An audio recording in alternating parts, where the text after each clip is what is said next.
Presented by मां कल्याणी films Kewatgama.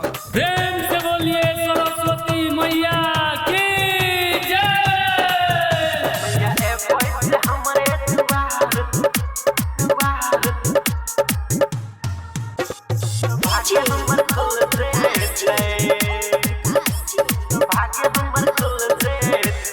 हे मैया हे मैया हे मैया हे मैया हे मैया हे मैया हे मैया हे मैया मैया एबै से हमरे द्वार तो भाग्य हमर खुल जेतै, हमर सपना हो जेतै साकार, किस्मत जे चमक जेतै।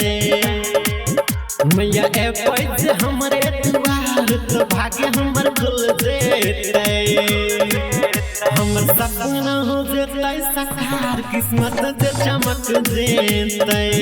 मैया एबै से हमरे द्वार तो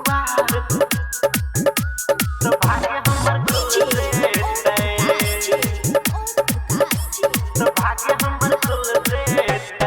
एबै से मैया हमर गाँवे में, एबै से मैया हमर गाँवे में, आम पीपल बरगद के छावे में, आम पीपल बरगद के छावे में। एबै से मैया हमर गाँवे में, आम पीपल बरगद के छावे में, पूजा करायब आरती उतारब, झूम झूम नाचब हम।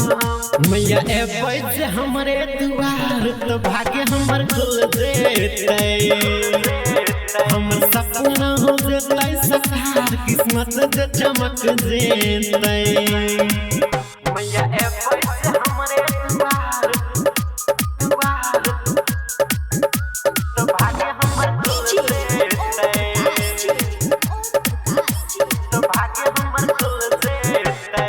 भक्ति में मैया ने राखब कमी, में मैया ने राखब कमी, भक्तन के भीड़ से द्वार जैतै जामी, भक्तन के भीड़ से द्वार जैतै जामी। भक्ति में मैया ने राखब कमी, भक्तन के भीड़ से द्वार जैतै जामी। दीप जलायब नारियल चढ़ायब, गीतिया आशीष चरण सा गवायब। मैया सुन ले तो दिल का पुकार, तो भाग्य हमर खुल जेतै, हमर सपना हो जेतै साकार, किस्मत जे चमक जेतै। प्रेजेंटेड बाय मां कल्याणी फिल्म्स केवटगामा।